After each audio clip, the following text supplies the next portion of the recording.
Você não percebe, você às vezes nem vê, mas já tem uma superabundante graça correndo atrás de você.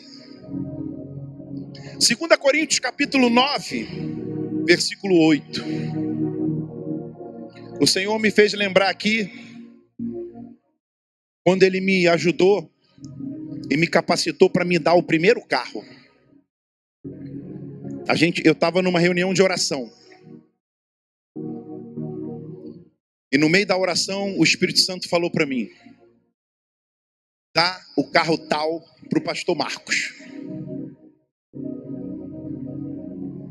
E aí, eu falei, isso deve ser coisa do inimigo. No meio da oração, a voz de novo. No final da oração, a voz de novo. Quando acabou o culto, eu chamei o pastor Marco, entreguei o que Deus mandou dar para ele. Eu queria que você prestasse muita atenção nessa mensagem de hoje, porque ela vai falar algo muito poderoso ao seu coração. Tem gente achando que é carro, mas tem gente que já entendeu que é semente. E Deus é poderoso para tornar abundante em vós toda a graça. O que Ele vai fazer transbordar na sua vida? Repita, graça. Mas tem um propósito, há uma finalidade, a fim de que, tendo de vez em quando, está escrito de vez em quando ali? O que está escrito ali? Fala com mais firmeza. Sempre. Tendo sempre em tudo toda suficiência, superabundez em toda boa obra. Xande, quando eu vejo você com esse carro e eu fico olhando teus olhos de início e procurando quem tu vai levar em casa e quem tu vai buscar, você está transbordando de uma superabundante graça. Uma das maiores estratégias da vida cristã, tragédia, não há nada mais devastador, não há uma tragédia maior na vida de um crente, é ele morando perto de uma fonte morrer de sede. Conhece gente assim? Está perto de uma fonte, existe dentro dele uma fonte poderosa e ele está ali morrendo de sede. Há pessoas que estão dentro da casa de Deus, cantam sobre a graça, ouvem sobre a graça, repete que Deus é bom, mas vive como se cada bênção precisasse ser arrancada de Deus, com muito sofrimento, com muito sacrifício e de uma maneira estressante. Mas o evangelho começa com uma notícia absolutamente surpreendente. Quando Jesus veio e Jesus deixou esse poderio, essa riqueza, essa glória, essa vida para nós, está em João, capítulo 1, versículo de número 14. Por isso que o John falou aqui da importância do que você verbaliza, do que sai da sua boca. João capítulo 1, versículo 14. Isso. E o verbo se fez carne e habitou entre nós, cheio de graça e de verdade. Você sabe que quando eu sepultei a minha filha, aquele quadro que se abriu para mim e para a pastora Rita era um quadro de morte. Só que junto com aquele quadro, eu tinha junto com ela a opção de abraçar a vida. E Deus começou a falar para mim: eu recolhi a sua filha, ela já está no seio de Abraão, e agora cabe a você decidir se você vai ficar o tempo inteiro com a morte ou se você vai abraçar a vida, porque Jesus é o caminho, a verdade e a vida. E eu respeitei o tempo de luto dela, respeitei o meu tempo de luto. Mas um dia eu entrei na minha sala, ela estava num luto profundo, e o Senhor me deu uma palavra de autoridade para Maria Rita, e eu falei: Maria Rita, o seu luto acaba hoje. E o Senhor ministrou, o Espírito Santo trabalhou na vida dela, desceu algo ali muito forte, e fomos nós dois curados. É preciso que você entenda, Deus me trouxe aqui hoje, depois de uma semana muito abençoada, não cansativa, muito abençoada, para te dizer que há algo superabundante para você. Que Deus ainda vai fazer algo muito glorioso na sua vida, diga aleluia. Jesus não veio apenas falar de graça, Ele é a graça em pessoa. Curiosamente, os que mais tinham dificuldade de receber a graça, pode analisar, quem tem dificuldade é o religioso. Quem recebia essa graça aqui? Prostituta, ladrão, cobrador de imposto. Quem não recebia, quem era contra ela, quem olhava um John da vida, né? Quem é um John da vida? Quem é um Alexandre? Quem olhava eu e John recebendo algo assim, ficava assim: mas como pode? Ele não é fariseu, ele não estudou na escola tal. Hoje eu conversava com meu filho, ele está há 1 mês e alguns dias no Rio Grande do Sul fazendo um curso. Nem sei se pode falar isso, mas eu não vou falar o estado, eu vou poder falar. E ele, conversando comigo hoje, me deu saudade dele. Ele falou: pai, hoje eu sei o que é racismo. Aí eu falei: é mesmo?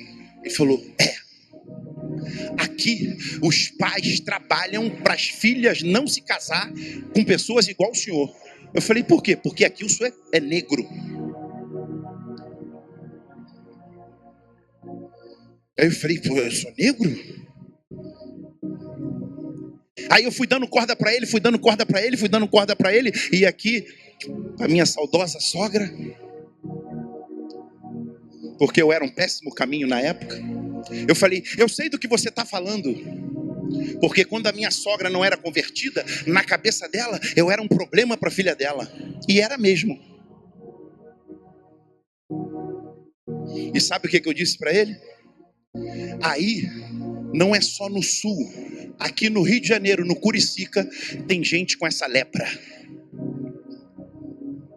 Porque nasceu com a epiderme um pouco mais clara e acha que tem direito a escolher com quem a filha vai casar. E ele está lá impactado, porque isso lá lateja muito, há um trabalho intenso para que o dote não seja aplicado no lugar errado. É coisas normal, irmão. É por isso que eu amo a Jesus Cristo. Jesus Cristo pode ser negão igual a mim. Ele fala: eis que estou à porta e bato. Jesus Cristo pode ser, eu pegar o Victor Hugo, branquinho, igual o Victor Hugo. Ele fala: eis que estou à porta e bato. Com Jesus Cristo pode chegar até como eu cheguei na presença dele, cheio de droga, amarelo, sem cor nenhuma, nem epiderme tinha mais. Ele olhou para mim e falou: eis que estou à porta e bato. O que faz a diferença é como você abre o seu coração. A questão, então, não é se há graça suficiente em Deus. A questão é, você está preparado, você tem trabalhado, você verbaliza a ponto de recebê-la com toda a sua plenitude. Diga glória a Deus. Mas pastor, para ser cheio da graça superabundante, o que eu tenho que fazer? Primeira coisa, é preciso crer no Deus que já está fazendo.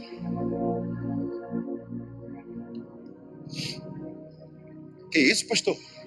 O senhor não sabe a luta que eu tô. O senhor não sabe o desafio que eu tenho amanhã.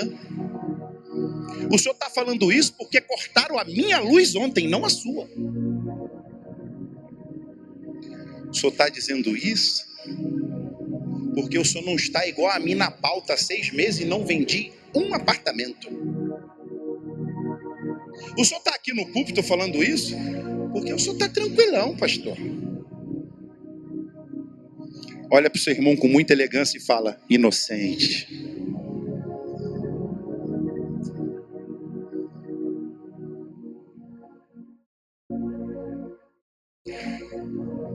Eu vou falar uma coisa que não está no texto. Já teve mês aqui que eu tive que chegar para o dono do prédio e falar para ele: pode aguardar mais alguns dias, que ainda falta 5 mil? Ele: posso. Só que ontem eu liguei para ele e falei: pode vir receber antecipado o aluguel? E sabe o que ele falou? Posso. Não sei por quê. Por que você está falando isso, pastor? Porque no dia que eu falei para receber depois e no dia que eu falei para receber antes, não mudou em nada o que há no nome de Jesus. Ele continua sendo Jesus, Ele continua sendo Deus, Ele continua te amando e Ele continua derramando sobre você uma graça superabundante. Diga aleluia. Ontem eu fui para uma consagração. As coisas acontecem na minha vida, são muito legais. Esse pastor que foi consagrado, uma pessoa querida, Araruama. Então você imagina, trabalhando o dia todo, a semana toda, aí sai no final do horário, vai para Araruama. Sai de Araruama 11, chega no sítio 1 da manhã. Acorda às 6 da manhã para tirar banana. Não acha banana nenhuma. E o pastor André, e no meio disso tudo, fluiu uma superabundante graça. O Senhor ministrou para nós ontem que nós vamos arrumar um jeito de guardar dinheiro para comprar o nosso terreno. Presta aí, não escandaliza não. Se precisar sair desse prédio e ir para um menorzinho e ficar todo mundo espremido, um sentado na cabeça do outro, nós vamos. Mas eu falei para o pastor André, se a gente está pagando essa despesa aqui de aluguel, nós vamos juntar dinheiro para comprar nosso terreno. Nós vamos fazer nossa tenda, nós vamos fazer nossa piscina de batismo, nós vamos fazer nossa sala de aula e nós vamos fazer a nossa creche. E veio eu ir no carro com ele lá e algo foi poderoso. Eu criei, por isso eu. Mas é preciso crer que esse terreno já existe, que esse projeto já está pronto, que você está sentado na nave nova. Pega aí. E que lá também é igual aqui, tem que desligar o lado de lá, porque ninguém aguenta mais. Algumas pessoas ensinam que quando você tiver suficiente fé, tem gente que te ensina assim: quando tu tiver uma fé suficiente, então você produzirá o que você deseja. Mas a Bíblia não fala disso. A Bíblia não fala assim. Não, quando a tua fé for grandona, quando tua fé for gigantesca, tu vai começar a receber. Hebreus 11:1. Que isso, muita competência.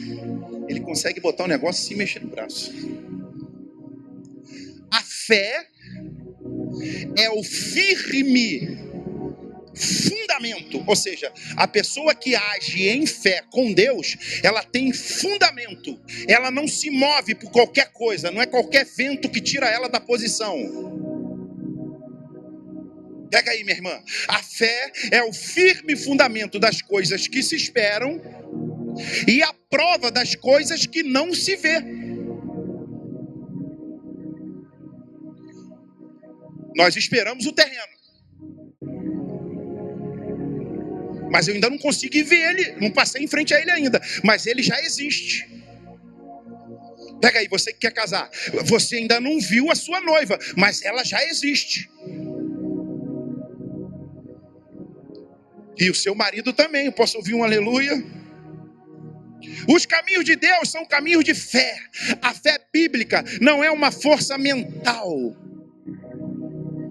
A fé bíblica, ela age alicerçada naquilo que Deus falou. Porque eu falei pro John, não foi só a Cecília. Eu falei, você comprou esse carro aí, você se super endividou e no final tu ainda vai se arrebentar. E aí, como todo filho que faz um troço e não quer ouvir o pai, ele falou, já fiz. Pergunte a ele o dia que eu entrei naquele carro, pergunte a ele se eu botei a cara na janela para ver o carro. Ficou chateado, ficou bravo comigo. Falei, não vou ver essa lepra. Se encostar nisso aí, pega em mim.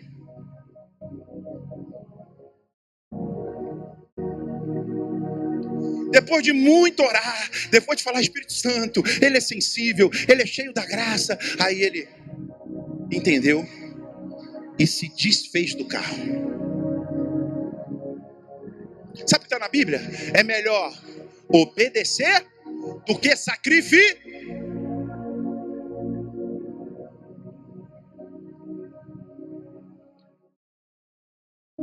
Pastor, se essa graça está abundando, porque eu não estou vendo ainda toda a suficiência.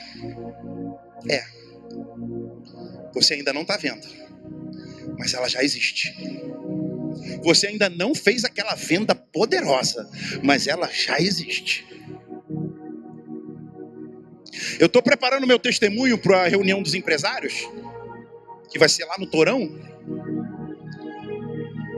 E eu começo o testemunho dizendo que eu fiquei 6 meses sem ganhar R$1. E eu ligava para Rita e falava, amor, esse negócio aqui não é pra gente não. E ela falava, vai trabalhar. Por isso que a Bíblia diz que a mulher sábia edifica a sua. E quando ela falava, vai trabalhar, eu ia trabalhar.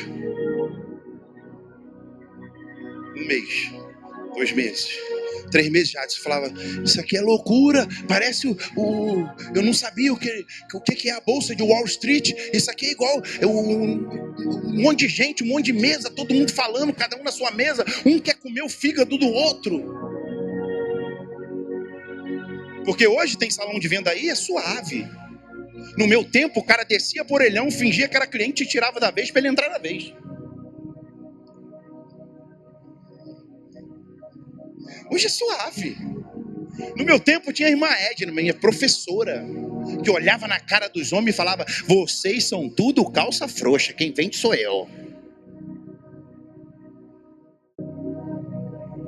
No meu tempo, tá lá no testemunho que eu estou montando, eu tinha que pegar carona no caminhão do lixo.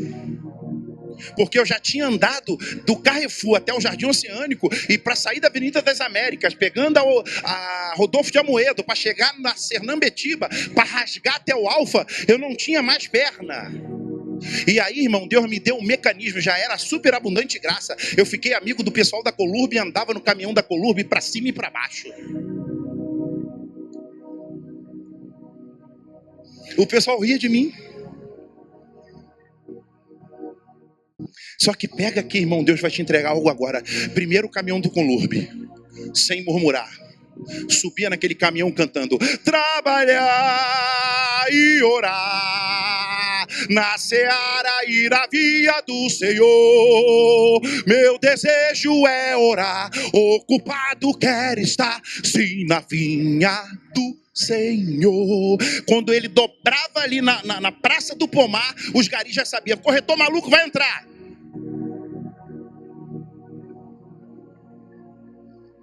O caminhão do lixo não me parou. Presta atenção, vou te entregar algo poderoso. Tu ainda não se atentou. Andava a pé, glorificando a Deus. Andava no caminhão do lixo, glorificando a Deus. Ela começou a me emprestar o vale transporte. Pude andar de ônibus, comecei a glorificar a Deus. Deus me abençoou, comprei o carro, comecei a glorificar a Deus. Se eu entrar no teu avião e andar nele, eu vou continuar glorificando a Deus. Deixa eu voltar para o texto.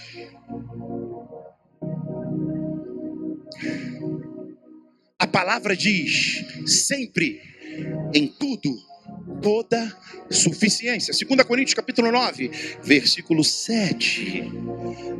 Hoje eu falei, vou chegar na igreja, vou pedir o César uma cadeira, vou tirar o púlpito e vou pregar sentado. Desculpa, eu não consigo. Qual é o nome daquele pastor que prega sentado? Prega nos estádios, é David? Eu gosto dele pra caramba. Eu fico olhando para ele, eu falo, gente, olha que glória esse homem tem.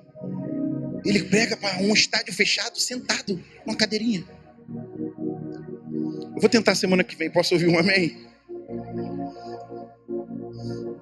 Cada um contribua, segundo estiver proposto no coração, não com tristeza ou por necessidade, porque Deus ama quem retém ou quem dá. Deus ama quem? Fala, Deus ama quem dá. E tem gente que acha que para dar tem que ter. Tem gente que não tem porque nunca dá.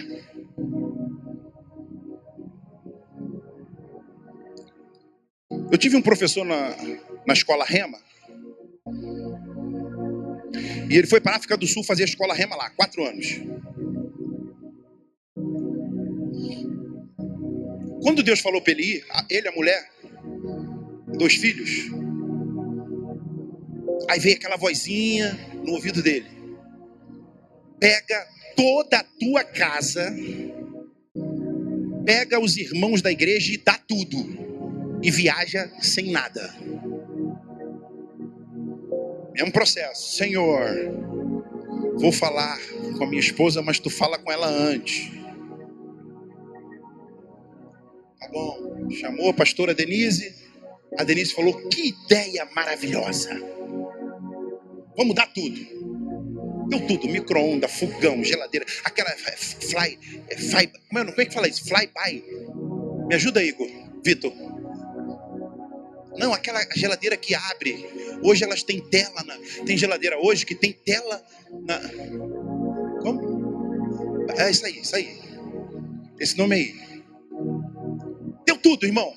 Entrou no avião para a África do Sul só com as malas. Chegou na África do Sul, pô, ele, a mulher, 2 filhos. Aí tinha que ter uma secretária lá. Foi alugar casa. Alugou uma casa. Deus operou. No primeiro dia de aula, um casal francês.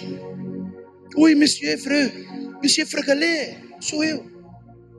Eu sou o fulano de tal, vim de François. Vim fazer curso com minha esposa aqui. Você pode ficar amigo nosso? Ele disse, oui, sim, fico. Foram ficando amigos. Aí passou um dia, esse francês chamou eles para jantar na casa deles. Aí falou, traz sua esposa Denise aqui. Aí chegou lá uma mesa de jantar linda. Aí jantaram. Acabou o jantar. Tomaram café. Ele falou, Monsieur Fragalé, preciso falar algo. Aí, Fragalé, oui, fala. É que eu e minha esposa somos empresários na França. Nós viemos estudar porque amamos a palavra de Deus. E o nosso Deus mandou montar sua casa na África do Sul. Tudo novo. Toma o cheque, vai na loja, compra a tua casa toda.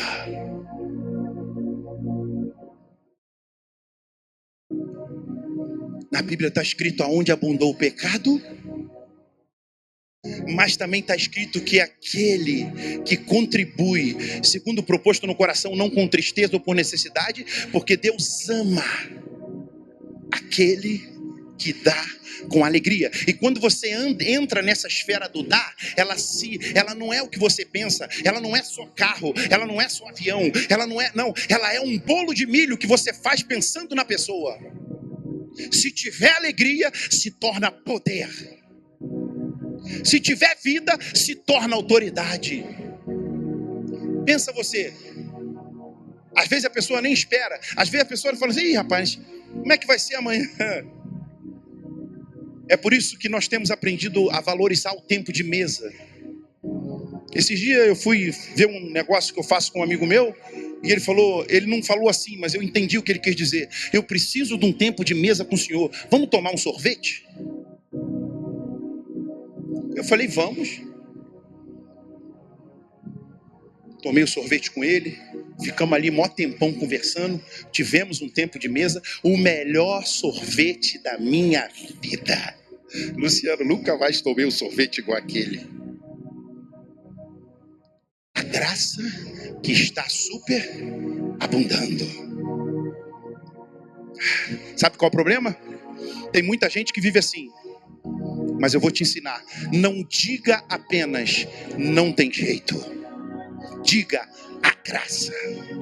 Não diga apenas acabou.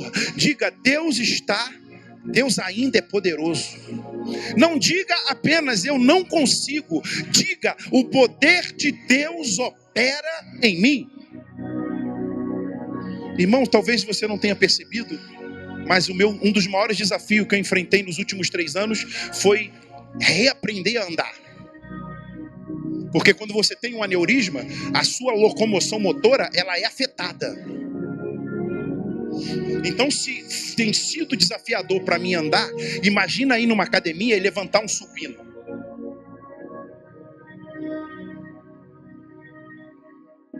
Só que aí na tua Bíblia e aqui na minha, tem lá Isaías capítulo 53 que está escrito assim: pelas pisaduras do Senhor Jesus, nós já fomos, o castigo que nos traz a paz estava sobre ele, e pelas suas pisaduras nós já fomos sarados. Você sabe como é que eu chego na academia? Estou sarado. Você sabe como é que eu falo quando às vezes me dá aquela tonteira que eu dou aquele rodadão que o planeta Terra, a minha cabeça é enorme, né, irmão? O planeta roda dentro do meu crânio. Eu falo, já estou sarado. Pega aí, Lu. Presta atenção, irmão. Segundo ponto. Meu Deus. Para ser cheio da graça superabundante, é preciso conhecer o coração do Pai. Como é que você se relaciona com Deus? Como Pai? Você se relaciona com Deus como Abba, Pai? Ou você se relaciona com Ele esperando, com uma expectativa de que algum punimento Ele vai dar em você? Ele vai te punir de alguma forma?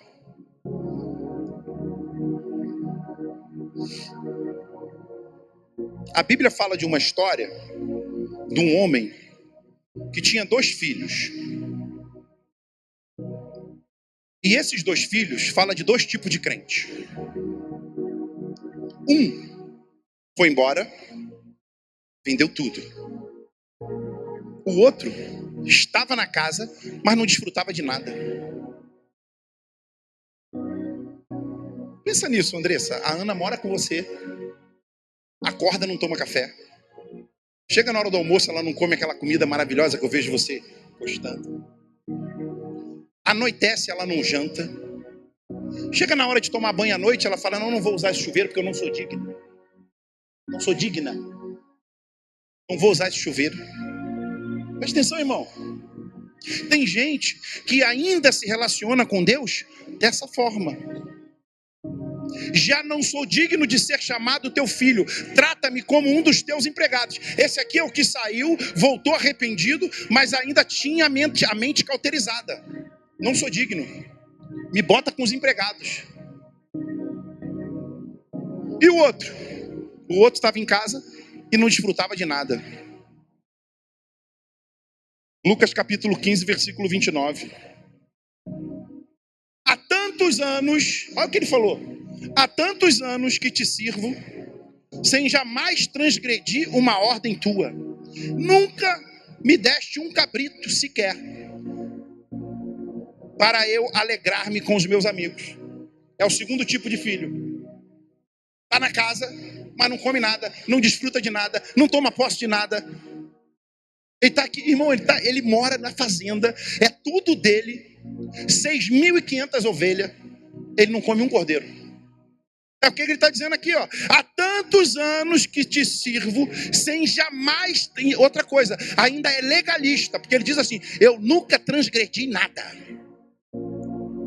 Sabe o que ele está dizendo aqui? Pega aí isso aqui que é para você ficar atento. Ele está dizendo assim, ó, a força do meu braço é muito forte. Não é a tua graça, não é o teu favor, não é o que tu faz por mim, é a minha capacidade.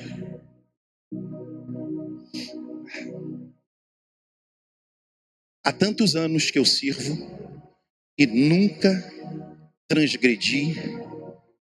E irmão, presta atenção. E nunca tu me deste. Você não se atentou. Tem coisas que Deus vai te dar, mas tem coisas que tu tem que pedir. Vamos para a Bíblia? Está escrito na Bíblia: pedi e dar-se-vos-á. Batei e abri-se-vos-á. Aquele que pede, recebe. Aquele que bate, a porta se... Então peça. Então verbaliza. Então declare. Então confia. Diga glória a Deus. Porque o que o pai falou para aquele filho, ele está falando para mim e para você aqui hoje. Lucas capítulo 15, versículo 31. Uau! Meu filho, minha filha, tu sempre estás comigo. Tudo que é meu, tudo que é meu, é teu.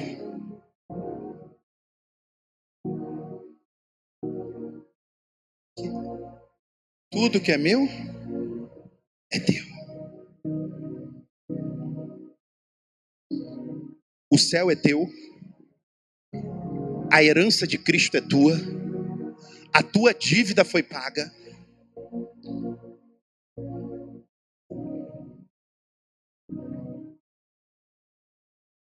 Presta atenção.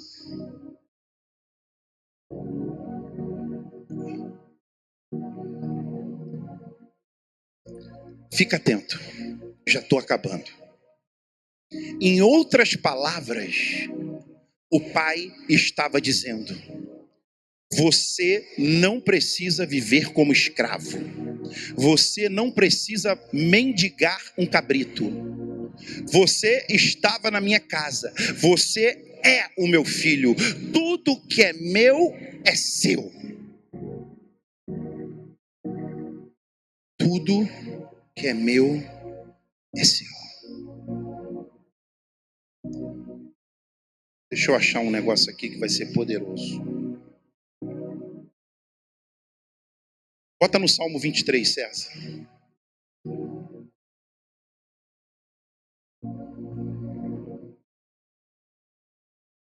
Isso aí eu vou entrar no terceiro tópico. Presta atenção. Eu quero que você faça uma interpretação do Salmo 23 como você nunca fez. Você não é nenhum desses dois filhos. Olha isso, Chico, é poderoso. Você não é aquele que ficou e não toma posse, não pede, não come. E você também não é aquele que foi e voltou e chega aqui e quer ser tratado como escravo. Não. Você é filho desse pai aqui. O Senhor é o meu, nada me faltará. 2. E como nada me faltará, o texto de Salmo está dizendo assim: Ele me faz repousar em pastos verdejantes, leva-me para junto das águas. Tem outra versão que diz tranquila. Refrigera-me minha alma. Quem aqui tinha a alma atormentada? Eu também tinha, Jadson. Eu podia estar com o bolso cheio de dinheiro. Eu podia estar lá na rua fazendo as coisas mais ridículas do mundo. Mas eu tinha um tormento na minha alma. Até que um dia eu levantei minha mão, aceitei o Senhor Jesus, e na hora um split inverte estalou na minha alma. Aí fica igual quem senta ali. Tem que sair da reta porque é muito fresco. Refrigera-me a minha alma, guia-me pelas veredas da justiça. Mas por que ele me guia? Porque ele quer trocar? Irmão, presta atenção. Qual é o teor da intenção de Deus? Qual é a genuinidade da origem do que faz Deus servir você? Peguei. Por amor? Por amor?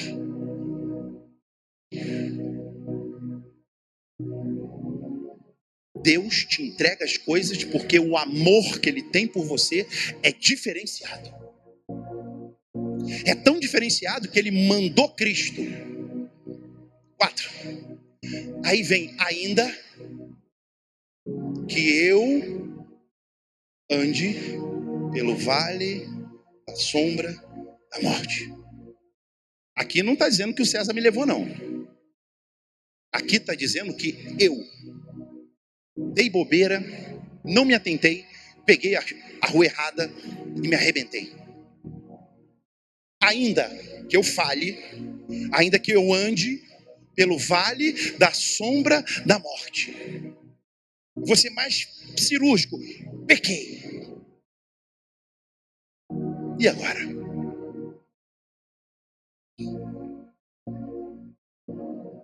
Não temerei mal algum. Mas por quê? Porque eu sou bonzão? Que eu bato de frente e venço o pecado? Não. Porque tu estás comigo. O teu bordão, o teu cajado me consola. Não tem nada a ver com a tua capacidade. Não tem. A santidade é poderosa. Tu tem que buscar ela. Vai atrás dela. Não abre mão dela. Não vive por aí igual uns boca aberta dando mole, não. Firma com o Senhor. Aí, meu irmão, versículo 5 do Salmo 23 diz assim: prepara-me uma mesa na presença dos meus. Eu gosto da outra versão que diz: dos meus inimigos. Tem ela aí? Isso. Irmão, talvez você nunca tinha parado para meditar nesse capítulo, como Deus está fazendo conosco aqui hoje. Aqui fala de restauração, aqui fala de uma mesa na presença dos inimigos, aqui fala de ungir a cabeça com óleo. Eu já falei isso aqui algumas vezes e repito: quando eu era do mundo, que eu gostava de beber, o meu chopp era colarinho cheio. Eu falava pro cara: irmão, passa régua. Olha que maluquice, né? Porque o ser humano, ele é assim, né? Ele fica: mas eu vou para a igreja, como é que vai ser, hein? E o chopp? Como é que é? E as amizades? E aquele bate-papo, aquela resenha? Aí um dia Deus pegou minha cabeça e enfiou dentro do Salmo 23. Pá! Ele falou assim: eu vou te mostrar que esse chopp aí que tu era escravizado por ele é lixo. Aí eu falei: vai me mostrar, senhor? Ele falou: vou. Vai lá no Salmo 23. E aí ele falou: o meu cálice não é cheio, transborda. A vida com Deus é transbordo. Pega aí, Ricardo. Aquele dia, Ricardo, Deus foi te buscar embaixo daquela Uno para tu transbordar. Aquele dia, Deus foi mudar a tua história para tu ser um crente transbordante. Aí fecha com aquilo que é o nosso versículo preferido. O que é certo na minha vida e na tua, Alexandre? Eu não gravei o nome desse lindão ainda. What's your name? Renan. Renan, sabe o que é certo na sua vida e na minha? Certamente que a bondade e a misericórdia me seguirão todos os dias da minha vida. Todos os dias da minha. E aí, depois que ela me alcançar, que eu for abençoadão, eu vou meter o pé e vou embora da igreja.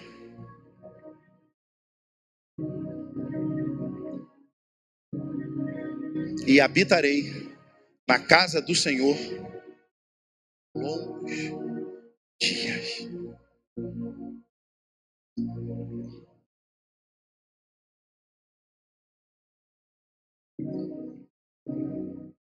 Sabe qual é a diferença na vida de Jesus e na minha e na sua? É que nós fazemos igual ele fez com a multiplicação dos 5 pães e 2 peixes. Nós rendemos graça. João capítulo 6, versículo 11. Então, Jesus tomou os pães e, tendo dado graças, distribuiu entre eles. Você sabe o que me chama a atenção nesse texto? A multiplicação dos pães e dos peixes. O comportamento dos discípulos e o comportamento de Jesus. Os discípulos falam, não tem como dar comida para eles. Aqui não tem padaria, é longe. Essa quantidade de pessoas teria que ser muita comida. Jesus pega o pão, levanta para o céu e fala, Pai, graças te dou. Aqui fala de um princípio de você agradecer antes de acontecer. Como tem sido a sua gratidão com tudo que Deus tem te dado?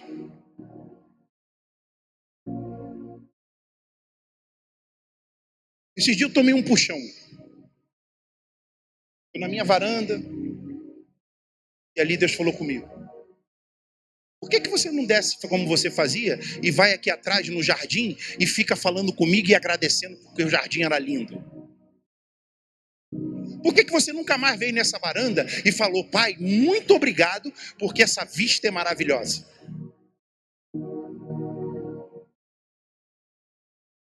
Eu falei, é mesmo. Eu parei de agradecer por isso. Sabe o que Deus quer? Que nós sejamos como Jesus é. Porque fala para mim, quando você pega o caminho da murmuração, quando você pega o caminho da reclamação e você para de agradecer, pode fazer uma análise aí que é concreta, trava tudo.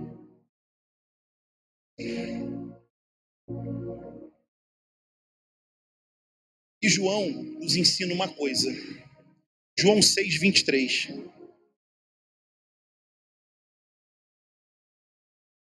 O discípulo,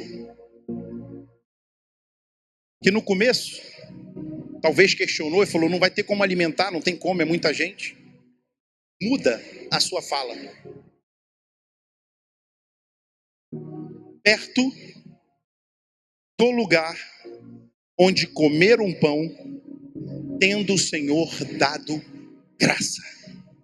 Por que tu acha que a parte B do versículo está aqui? Comer o pão aonde Jesus agradeceu.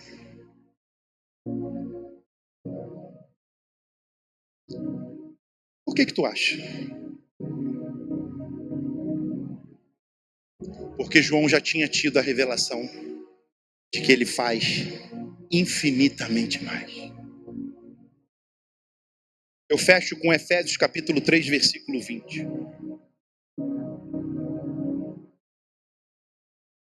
Ora, aquele que é poderoso para fazer tudo muito mais abundantemente, além daquilo que pedimos ou pensamos, segundo o poder que em nós. Presta atenção. Como ele vai fazer? Ele vai extrair da onde? Do poder que opera em você.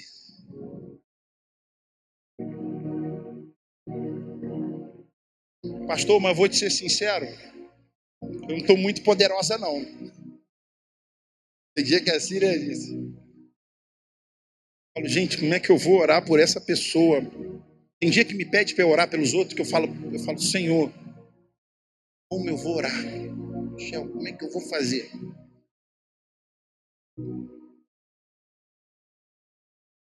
Você sabe por quê? Que mesmo eu cansado, às vezes achando que não estou no ponto certo, olha que idiotice. Por que eu oro? Porque aquele que é poderoso para fazer tudo muito mais abundantemente além daquilo que pedimos ou pensamos, vai fazer. Não por mim, não porque eu sou bom, não porque eu passei a semana toda no monte. Parabéns, que é bom pra caramba quando você faz isso. Não porque eu jejuei 21 dias, não. É porque Ele é a fonte de tudo na minha e na sua vida.